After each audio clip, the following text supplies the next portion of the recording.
Hello दोस्तों, मैं मनोज कुमार। आज हम कक्षा 10 के विज्ञान में वीडियो नंबर 5 लेकर के आए हैं, मतलब भाग नंबर 5 लेकर के हम आए हैं। आज हम इस भाग 5 में पढ़ेंगे कि अवतल दर्पण के द्वारा प्रतिबिंब कैसे बनता है। अवतल दर्पण के द्वारा प्रतिबिंब हम लोग कैसे बनाते हैं और वह कैसे बनता है। तो हम आपको बता दें, प्रतिबिंब का आकार, प्रकृति, है ना, ये सब जो है निर्भर करता है वस्तु और दर्पण के बीच की दूरी पर। ठीक ना। यानी कि प्रतिबिंब का आकार, प्रकृति, उसका शेप और साइज, ये सब के सब डिपेंड करता है, निर्भर करता है वस्तु और दर्पण के बीच की दूरी पर।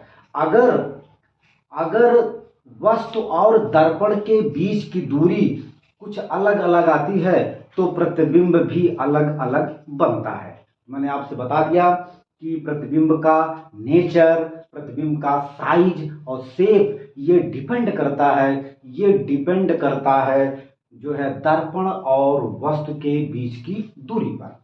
दर्पण और वस्तु के बीच की दूरी पर तो देखा जाए तो सबसे पहले हमको पढ़ना है कि अवतल दर्पण के द्वारा प्रतिबिंब का बनना।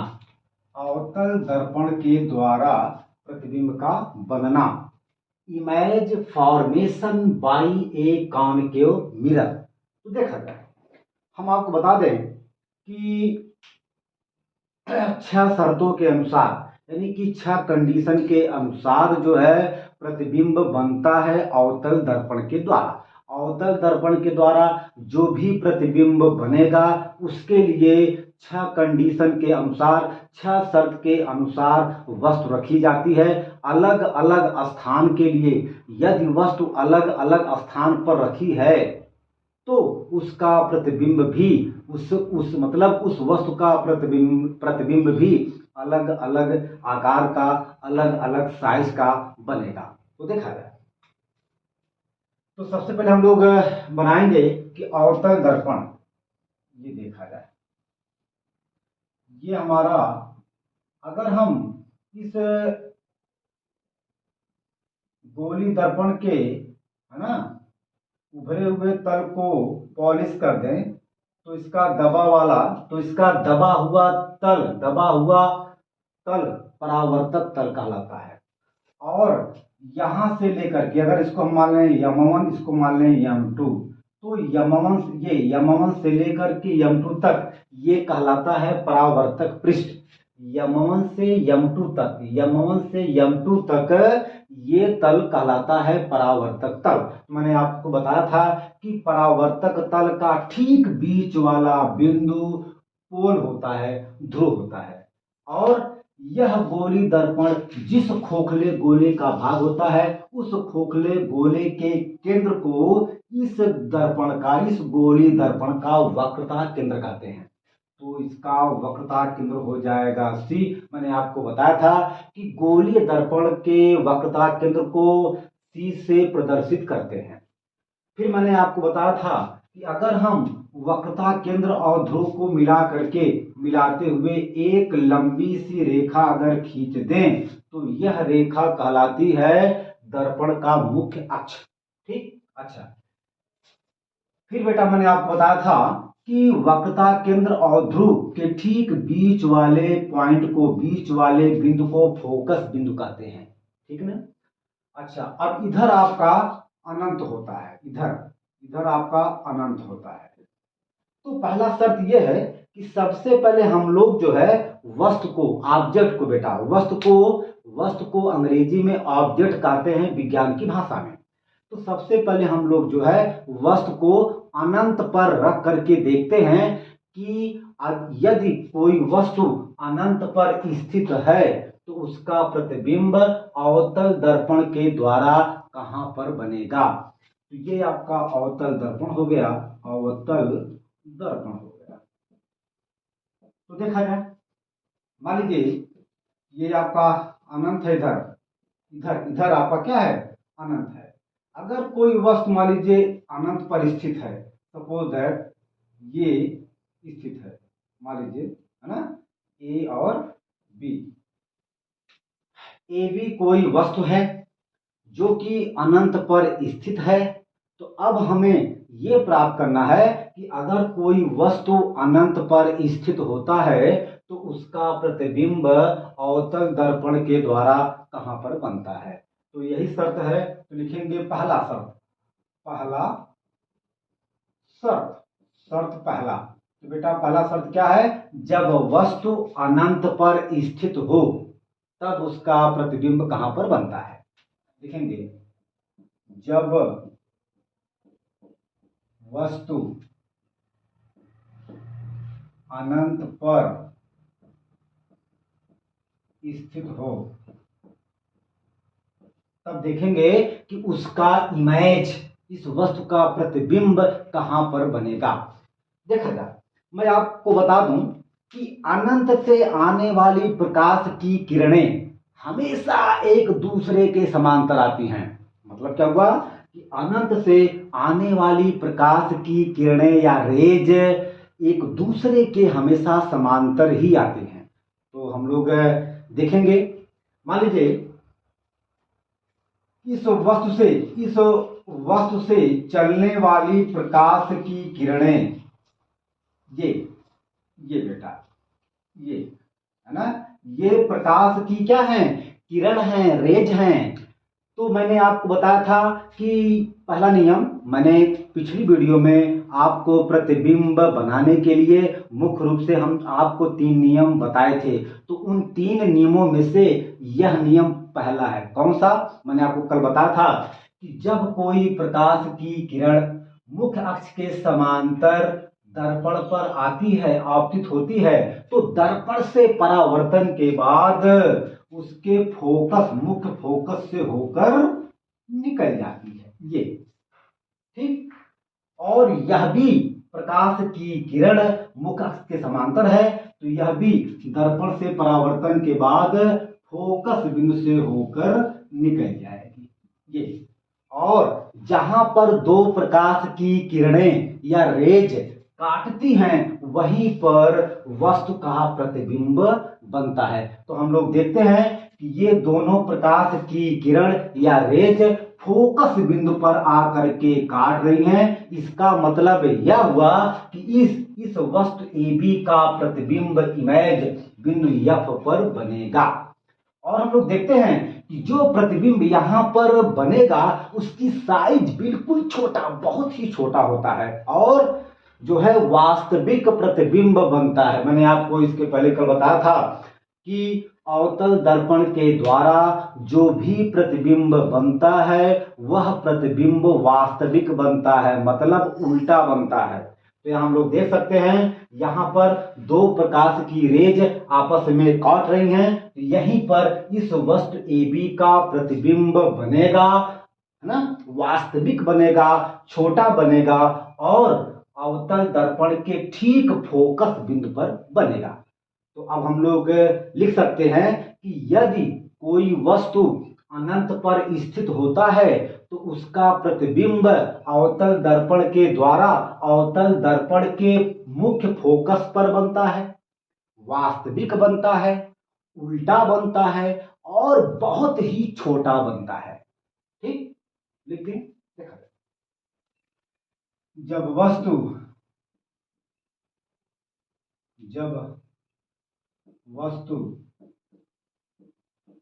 अनंत पर स्थित होता है तो उसका प्रतिबिंब अवतल दर्पण के मुख्य फोकस पर बनता है। प्रतिबिंब प्रतिबिंब वास्तविक कामा उल्टा तथा बहुत ही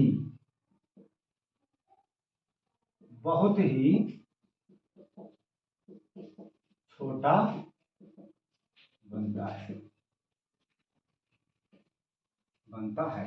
ठीक है ना। तो ये कंफर्म हो गया कि अगर कोई वस्तु अनंत पर स्थित होता है तो उसका प्रतिबिंब अवतल दर्पण के द्वारा उसके फोकस बिंदु पर बनता है, वास्तविक बनता है, ठीक उल्टा बनता है और बहुत ही छोटा बनता है। तो अब आप इसको पहला शर्त को नोट करिए, फिगर बनाइए, फिर हम आगे चलते हैं।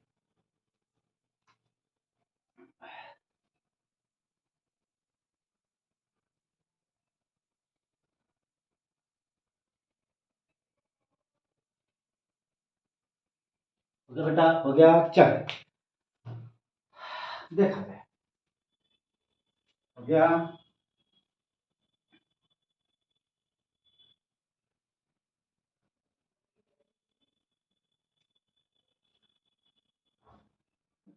अब हम लोग चलेंगे दूसरा शर्त क्या होता है, देखा जाए। ये आपका मुख्य अक्ष, ये आपका फोकस बिंदु है। तो दूसरा शर्त क्या है, देखिए हम लोग क्या करेंगे कि हर शर्त पर, हर कंडीशन पर वस्तु को दर्पण की तरफ खिसकाते चले जाते हैं और उसका प्रतिबिंब बनाते चले जाते हैं। हर शर्त पर, हर कंडीशन पर हम लोग वस्तु को दर्पण की तरफ खिसकाते चले जाएंगे और उसका प्रतिबिंब बनाते चले जाएंगे। ठीक है ना। तो दूसरा शर्त क्या है, अब हम काम ये करेंगे, अब हम वस्तु को खिसका करके अनंत और वक्रता केंद्र के बीच में ला करके रखेंगे। तब देखते हैं कि उसका प्रतिबिंब अवतल दर्पण के द्वारा कहां पर बनता है। तो बेटा दूसरा शर्त यह है, क्या है कि जब वस्तु अनंत और वक्रता केंद्र के बीच में स्थित हो। तो देखा जाए, जब वस्तु अनंत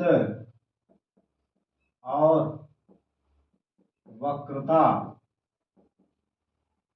केंद्र के बीच में स्थित हो, देखा जाए। तो इधर आपका क्या है, इधर आपका अनंत है और ये आपका वक्रता केंद्र है। तो हमारा वस्तु यही अनंत और वक्रता केंद्र के बीच में स्थित है। अब देखा जाए, मैंने आपको बताया था कि जब कोई प्रकाश की किरण मुख्य अक्ष के समांतर दर्पण पर आती है तो दर्पण से परावर्तन के बाद उसके मुख्य फोकस से होकर निकल जाती है। राइट, ठीक। फिर मैंने आपको बताया था कि जब कोई प्रकाश की किरण वक्रता केंद्र से होकर के, जब कोई प्रकाश की किरण वक्रता केंद्र से होकर के दर्पण पर आती है तो दर्पण से परावर्तन के बाद फिर उसी मार्ग से वापस हो जाती है। तो देखा जाए, दोनों प्रकाश की रेज, ये वाला और ये आपस में यहां पर काट रही हैं। दोनों प्रकाश की किरण यहां पर आकर के काट रही हैं और जहां पर बेटा काटेंगी वहीं पर इस वस्तु AB का प्रतिबिंब बनेगा। तो यहां पर आपका बनेगा प्रतिबिंब, तो हो जाएगा A' और B'। तो देखा जाए, हम लोग यहां पर देख रहे हैं कि प्रतिबिंब जो है वक्रता केंद्र C और फोकस बिंदु F के बीच बन रहा है और उल्टा बन रहा है। तो जब प्रतिबिंब उल्टा बनता है तो उसे हम लोग कहते हैं वास्तविक प्रतिबिंब। ठीक। अच्छा, अब ये बात कंफर्म हो गई कि यदि कोई वस्तु अनंत और वक्रता केंद्र के बीच में स्थित होता है तो उसका प्रतिबिंब अवतल दर्पण के द्वारा उसके वक्रता केंद्र और फोकस बिंदु के बीच में बनता है, वास्तविक बनता है, मतलब उल्टा बनता है। और ठीक है ना, और वस्तु की अपेक्षा छोटा बनता है या वस्तु से छोटा बनता है। ठीक है ना।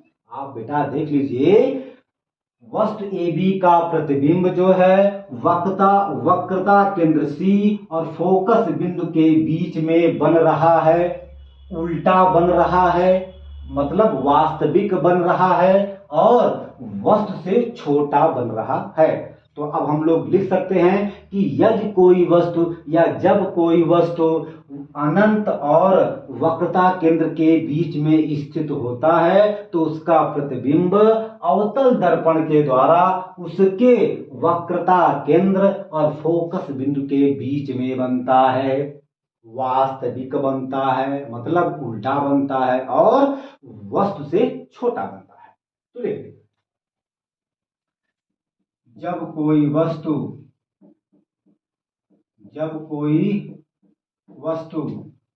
अनंत और वक्रता केंद्र मतलब C के बीच में स्थित होता है तो उसका प्रतिबिंब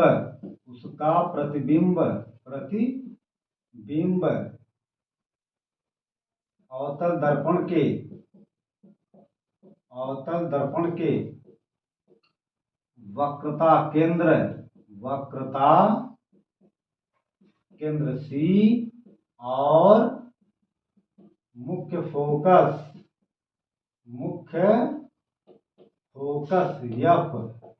F के बीच बनता है। प्रतिबिंब ऐसा वास्तविक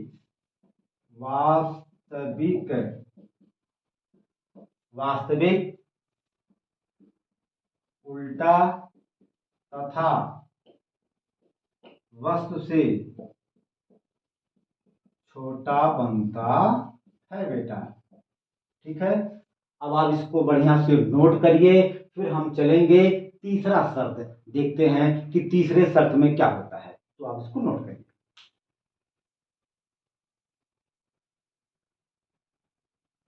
हो गया। ओके।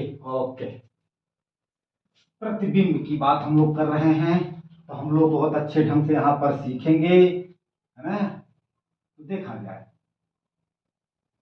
मैंने आपसे बताया था कि प्रतिबिंब का नेचर, प्रतिबिंब का प्रकृति, आकार और साइज दर्पण और वस्तु के बीच की दूरी पर डिपेंड करता है ना। तो जैसा आप देख सकते हैं, है ना, जैसे जैसे वस्तु और दर्पण के बीच की दूरी घटती जाएगी वैसे वैसे प्रतिबिंब का नेचर, आकार, साइज बदलता चला जाएगा। ठीक, तो देखा जाए अब तीसरा शर्त क्या है। अब हम लोग बेटा तीसरे शर्त में काम ये करेंगे कि वस्तु को खिसका करके लाएंगे वक्रता केंद्र पर,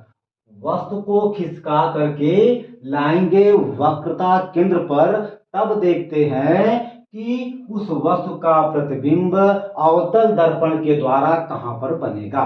तो देखा जाए, तो लिखेंगे, चलिए इसको फिगर बनाएंगे।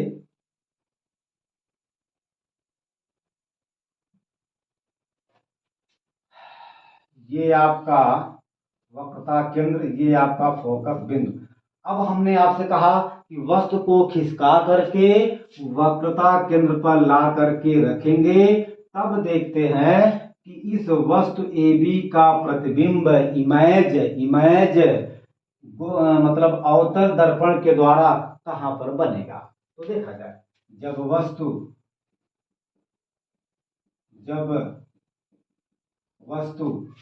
वक्रता सेंटर ऑफ कर्वेचर, वक्रता केंद्र C पर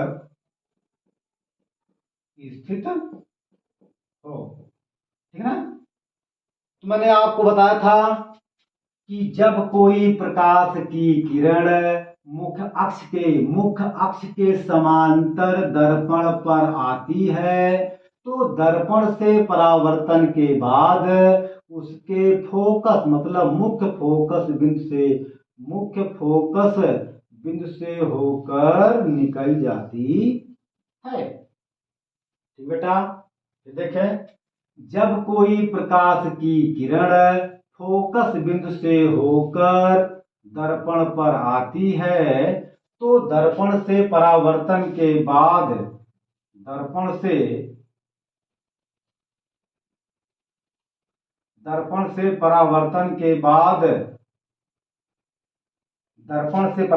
बाद मुख्य अक्ष के समांतर निकल जाती है। ये बेटा निकल गई। और जहां पर ये दोनों प्रकाश की किरणें या रेज काटेंगी वहीं पर इस वस्तु AB का प्रतिबिंब बनेगा।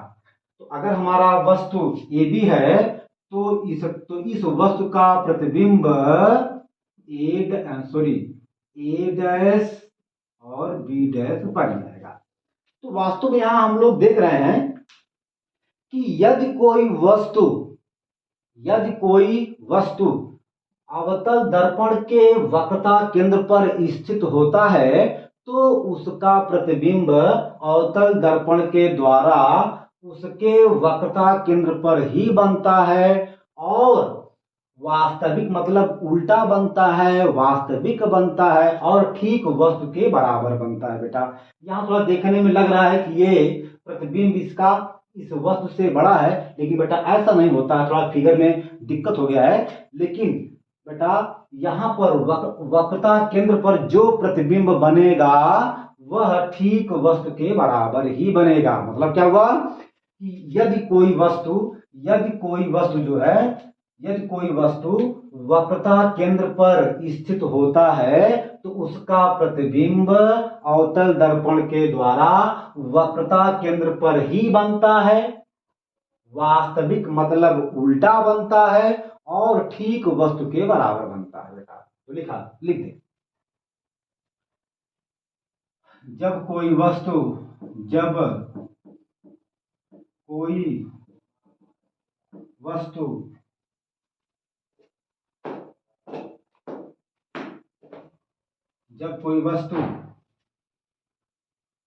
वक्रता केंद्र पर स्थित होता है तो उसका प्रतिबिंब अवतल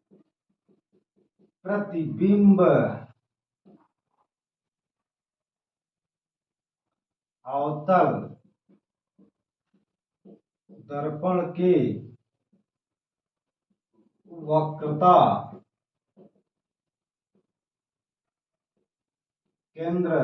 वक्रता केंद्र पर ही बनता है। प्रतिबिंब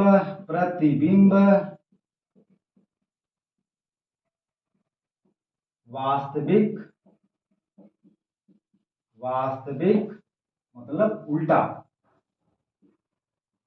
उल्टा और वस्तु के ठीक बराबर बनता है।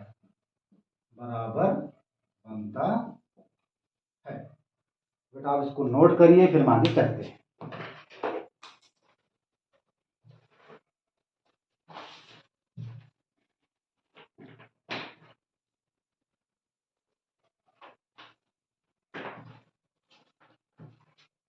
ओके बेटा, चले, ओके, देखा जाए।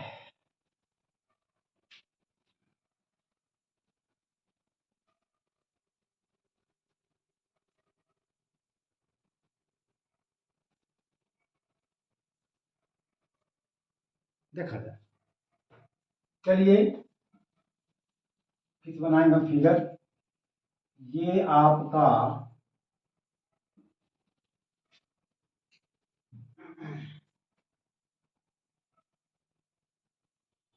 चौथा शब्द की बात करेंगे हम लोग। चौथा शब्द तो देखेंगे, ये हमारा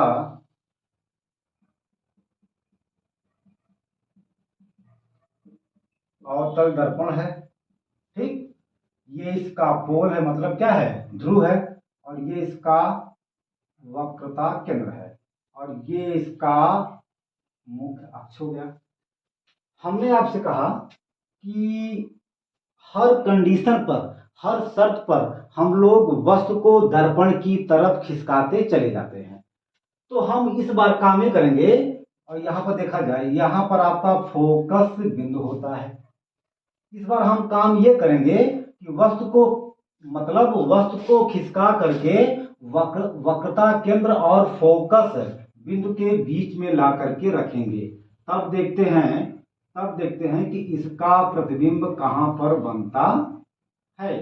चलिए, ये वस्तु हमारा ए बी है, और इस बार वस्तु को हमने खिसका करके वक्रता केंद्र और फोकस बिंदु के बीच में ला करके रख दिया है। तो देखा जाए तो लिखेंगे, जब वस्तु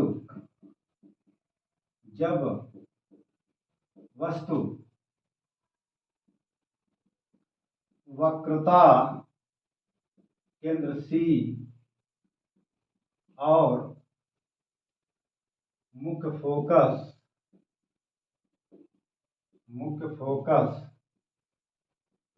एफ के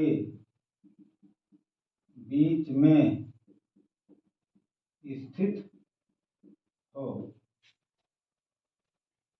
देखा जाए, हमने आपसे बताया कि जब कोई प्रकाश की किरण मुख्य अक्ष के समांतर, जब कोई प्रकाश की किरण ये मुख्य अक्ष के समांतर दर्पण पर आती है, तो दर्पण से परावर्तन के बाद मुख्य फोकस से होकर निकल जाती है। ये ठीक बेटा।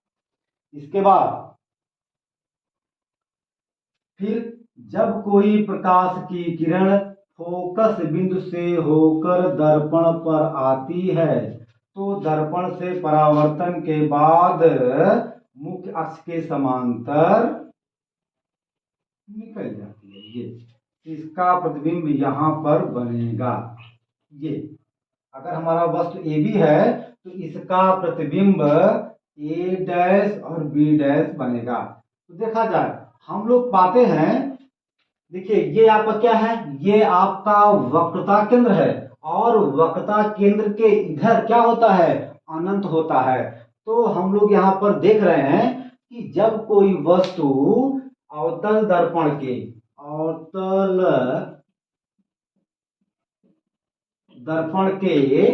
वक्रता केंद्र और फोकस बिंदु के बीच में स्थित होता है, तो उस वस्तु का प्रतिबिंब अवतल दर्पण के द्वारा अनंत अनंत और वक्रता केंद्र के बीच में बनता है, वास्तविक बनता है, मतलब उल्टा बनता है, और वस्तु से बड़ा बनता है।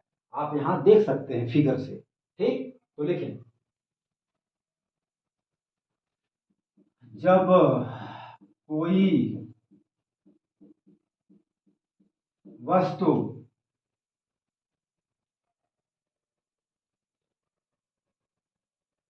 वक्रता,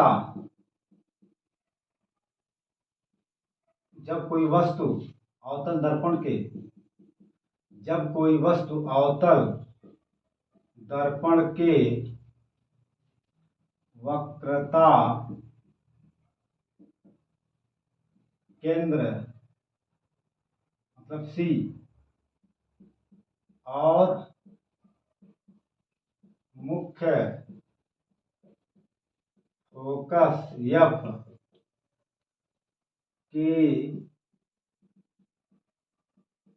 बीच में स्थित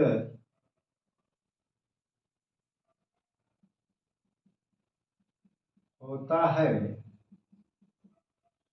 तो उसका प्रतिबिंब तो उसका प्रतिबिंब तो उसका प्रतिबिंब बिंब अनंत और वक्रता केंद्र के बीच में बनता है। प्रतिबिंब कैसा बनता है?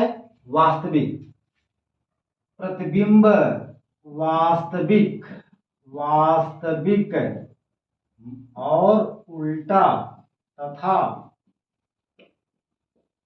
वस्तु से बड़ा बनता है। ठीक बेटा, अब आप इसको नोट करिए। अभी 2 शर्त हमारे पास बचे हैं, वह भी हम इसी वीडियो में देखेंगे। तो देख, आप इसको लिखिए। हो गया बेटा? हो गया? मिटा दें।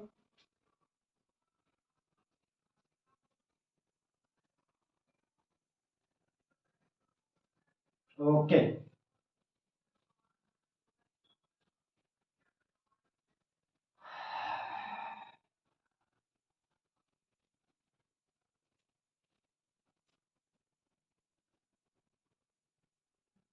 देखा जाए, ये आपका मुख्य अक्ष, ये आपका वक्रता केंद्र, ये आपका फोकस बिंदु। ठीक है ना? इस बार हम काम ये करेंगे कि वस्तु को खिसका करके ला करके रखेंगे फोकस बिंदु पर। कहां पर? फोकस बिंदु पर। तब देखते हैं कि अवतल दर्पण के द्वारा उसका प्रतिबिंब कहां पर बनता है। ये आपका M1 और ये आपका M2 है, मान लीजिए। ठीक, तो इस बार हम लोग काम ही करेंगे कि वस्तु को खिसका करके, पहले हमारा वस्तु कहां पर था बेटा? पहले हमारा वस्तु वक्रता केंद्र और फोकस बिंदु के बीच में था। इस बार हम वस्तु को खिसका करके लाकर रखेंगे फोकस बिंदु पर। तब देखते हैं कि उस वस्तु का प्रतिबिंब अवतल दर्पण के द्वारा कहां पर बनेगा। ये ए बी। तो आपका पांचवा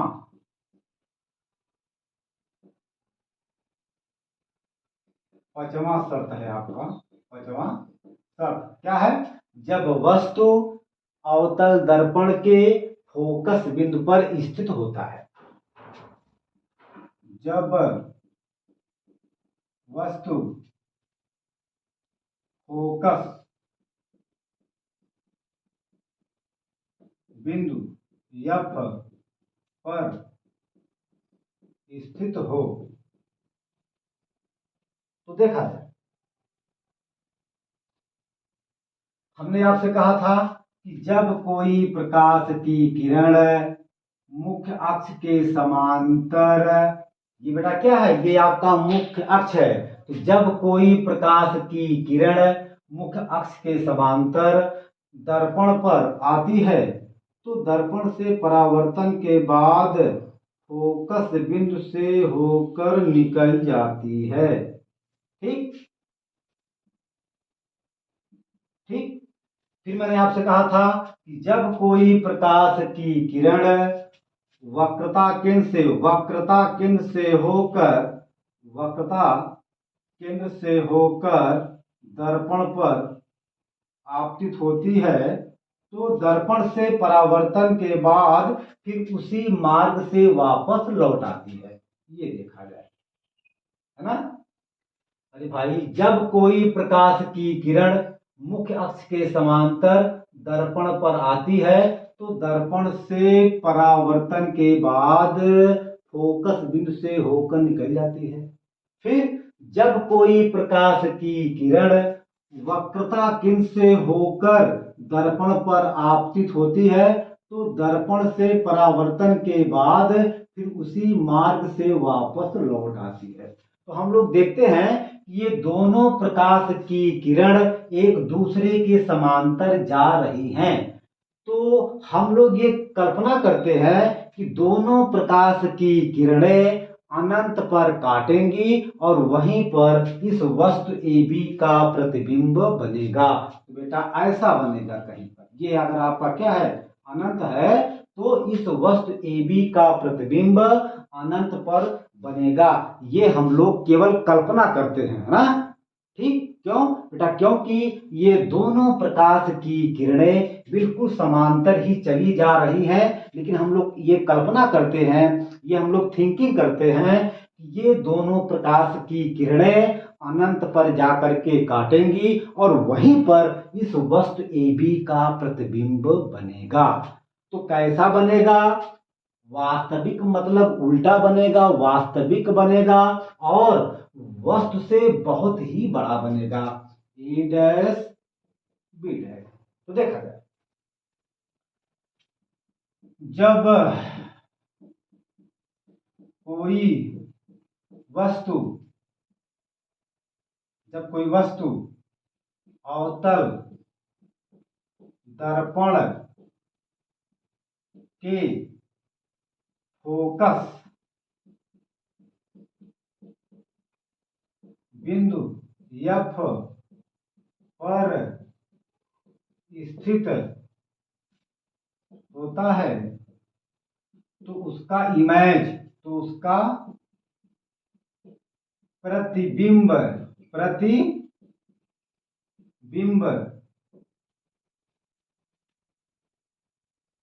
अवतल नहीं, तो उसका प्रतिबिंब अनंत पर बनता है। कैसा बनेगा? वास्तविक बनेगा, उल्टा बनेगा और वस्तु की अपेक्षा बहुत ही बड़ा बनेगा।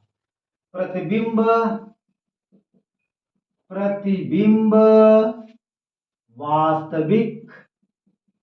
वास्तविक मतलब उल्टा तथा वस्तु से बहुत ही बड़ा बनता है बेटा। अच्छा, अब आप इसको बढ़िया से नोट करिए, फिर हम लास्ट कंडीशन, लास्ट शर्त छठवां हम चलेंगे। ठीक,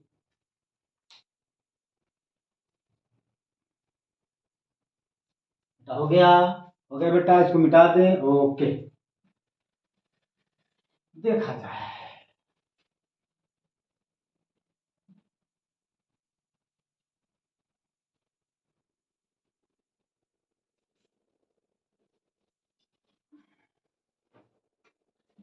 बेटा इस बार हम लोग जो है वस्तु को फोकस बिंदु से खिसका करके फोकस बिंदु और ध्रुव के बीच में ला करके रखेंगे, तब देखते हैं कि इसका प्रतिबिंब कहां पर बनता है। ये बेटा आपका पोल है, ये इसका वक्रता केंद्र हो गया। अगर हम इसको इस रेखा से मिला दें तो हम इस सीधी रेखा को मुख्य अक्ष कहते हैं और इसका फोकस बिंदु वक्रता केंद्र और ध्रुव के बीच में होता है, जिसको हम लोग कैपिटल F से लिखते हैं। मैंने ये सब बात आपको पिछले वीडियो में बहुत ही अच्छे ढंग से बताया है। तो अब हम लोग वस्तु को यहां से खिसका करके यहां पर ला करके रखेंगे। कहां पर? फोकस बिंदु और ध्रुव के बीच में, फोकस बिंदु और ध्रुव के बीच में। ये आपका AB। तो लिखें छठवां शर्त, लास्ट वाला, जब वस्तु अवतल दर्पण के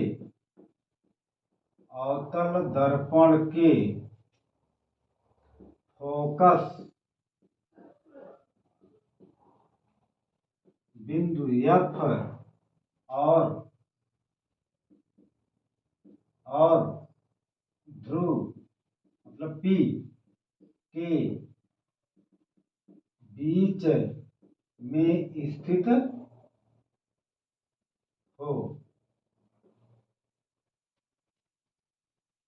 तब देखते हैं कि इस वस्तु AB का प्रतिबिंब कहां पर बनेगा। ठीक है ना? देखा जाए, तो हमने आपसे बताया था कि जब कोई प्रकाश की किरण मुख्य अक्ष के समांतर दर्पण पर आपतित होती है या दर्पण पर आती है, तो दर्पण से परावर्तन के बाद उसके फोकस बिंदु से होकर एक मिनट, तो उसके फोकस बिंदु से होकर निकल जाती है। ये निकल गई।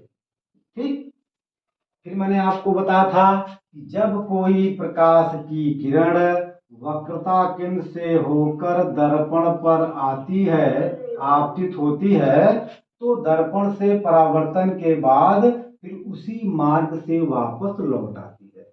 यहाँ पर हम लोग देखते हैं कि ये दोनों प्रकाश की किरणें, रेज फैलती हुई जा रही हैं। ऐसे ये कन्फर्म हो गया कि ये दोनों प्रकाश की किरणें अनंत पर भी नहीं काटेंगी। क्यों बेटा? क्योंकि ये दोनों प्रकाश की रेज फैलती हुई जा रही हैं। ऐसे अगर समांतर जाती तो हम लोग कल्पना कर सकते थे कि ये दोनों प्रकाश की रेज इनफाइनाइट पर, अनंत पर काटती, लेकिन ये दोनों प्रकाश की किरणें या रेज फैलती हुई जा रही हैं। तो बेटा जब फैलती हुई जा रही हैं तो ये किसी भी कीमत पर अनंत पर कभी नहीं काटेंगी। तो हम लोग फिर काम क्या करते हैं, इसको पीछे की तरफ हम लोग इसको मिलाते हैं। ये देखा जाए तो अगर इसको हम बेटा पीछे की तरफ मिलाएंगे तो ये एक दूसरे को यहां पर काटती हैं, और जहां पर काटेंगी वहीं पर इस वस्तु AB का प्रतिबिंब बनेगा। और हम लोग देखते हैं यह प्रतिबिंब जो है सीधा बनता है, मतलब आभासी बनता है A डैश B डैश वस्तु AB का। तो अब हम लोग कह सकते हैं कि यदि कोई वस्तु अवतल दर्पण के फोकस बिंदु और ध्रुव के बीच में स्थित होता है तो उसका प्रतिबिंब दर्पण के पीछे बनता है, आभासी बनता है, सीधा बनता है और वस्तु से बड़ा बनता है। ठीक, लिख दी। जब कोई वस्तु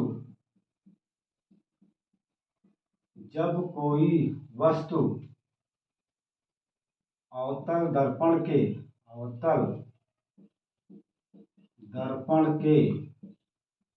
फोकस बिंदु F और ध्रुव P के बीच में स्थित होता है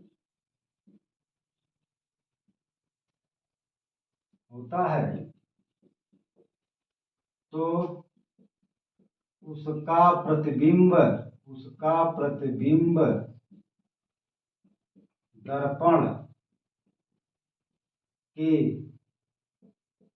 पीछे बनता है। बेटा कैसा बनता है? आभासी बनता है और वस्तु से बड़ा बनता है। प्रतिबिंब दर्पण के पीछे मतलब इधर आभासी, सीधा, तथा वस्तु से बड़ा बनता है। ठीक बेटा, आज हम लोग ये टॉपिक समाप्त किए हैं क्या, कि अवतल दर्पण के द्वारा प्रतिबिंब का बनना। अब हम लोग इसके अगले वीडियो में पढ़ेंगे कि उत्तल दर्पण के द्वारा प्रतिबिंब का बनना, यानी कि उत्तल दर्पण के द्वारा प्रतिबिंब कैसे बनता है, कब बनता है, क्या बनता है, ये सब हम लोग अगले वीडियो नंबर 6 में देखेंगे। धन्यवाद। आप लोग, अच्छा एक चीज और, आप लोगों से रिक्वेस्ट है, आप लोग जो है चैनल को लाइक करिए, शेयर करिए, सब्सक्राइब करिए। ठीक है बेटा।